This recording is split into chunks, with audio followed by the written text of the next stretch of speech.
ఇప్పుడే జీ5 app download చేయండి. చూడండి మీ ఫేవరెట్ టీవీ షోస్ ఎప్పుడైనా ఎక్కడైనా. అంతేందుకు, మొన్న నేను వచ్చినప్పుడు కూడా పృథ్వీని పట్టుకునే కనిపించింది. ఇప్పుడైతే ఏకంగా చిచి నా నోటితో నేను చెప్పలేననుకో. అమ్మా, నిజం తెలుసుకోకుండా అనవసరంగా పునమి మీద నోరు జారుకో. నేను కూడా చూస్తున్నా పృథ్వీ, ఎప్పుడు చూసినా నీతోనే ఉంటుంది, ప్రేమగా కూడా ఉంటుంది. స్నేహితులంటే ఎలా ఉంటారో నాకు తెలుసు, కానీ మీ ఇద్దరు ఎప్పుడూ స్నేహితుల్లాగా నాకు కనిపించలేదు. జాబిల్లి, నీ మనసులో నా మీద ఉన్న ప్రేమని బయటికి తీయడానికి మేమిద్దరం కలిసి చిన్న నాటకం ఆడాం అంతే. అది కూడా నేను అడిగితే చేసింది.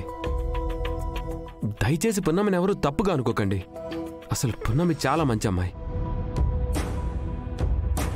అమ్మా, పున్నమి చాలా మంచి అమ్మాయి అమ్మా. ఎంత మార్చేసిందిరా నిన్ను. బయట అంటే నటించారు అనుకుందాం, మరి నీ గదిలోకి రావాల్సిన అవసరమే ఉంది? మంచం మీద, అది నీ మీద పడుకోవాల్సిన అవసరమే ఉంది? దీన్ని ఊరికే వదలకూడదు.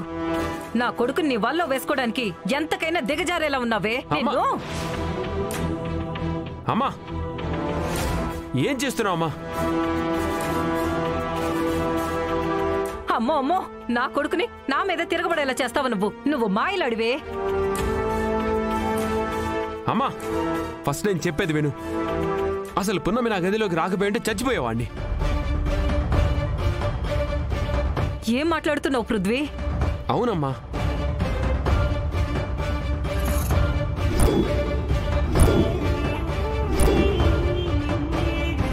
పున్నమి కర్రతో కొట్టినప్పుడు నేను పడిపోబోతుంటే పున్నమే పట్టుకుంది.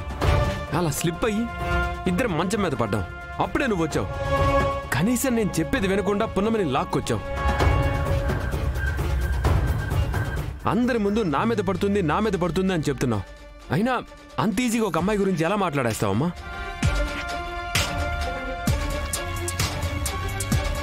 పున్నమి కల్లో కూడా నా మీద తప్పుడు ఆలోచనలు కలగవమ్మా.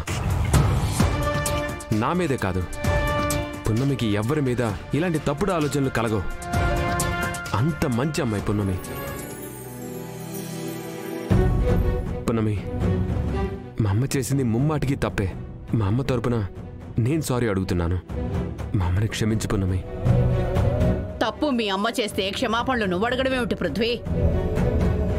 మీ అమ్మే అడుగుతుంది. లక్ష్మి, పున్నమి మీద చాలా అభాండాలు వేశావు. తప్పుడు మనిషిలాగా చూసి అవమానించావు. క్షమాపణలు చెప్పాల్సింది నువ్వు.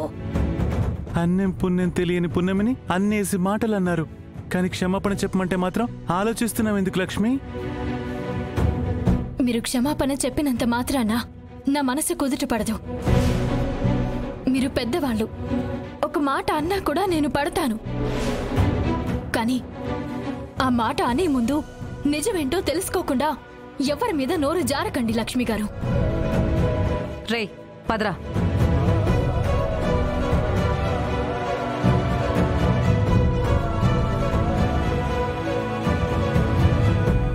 జీ5 యాప్ డౌన్లోడ్ చేసి అన్ని ఎపిసోడ్స్ పూర్తి ఉచితంగా చూడండి.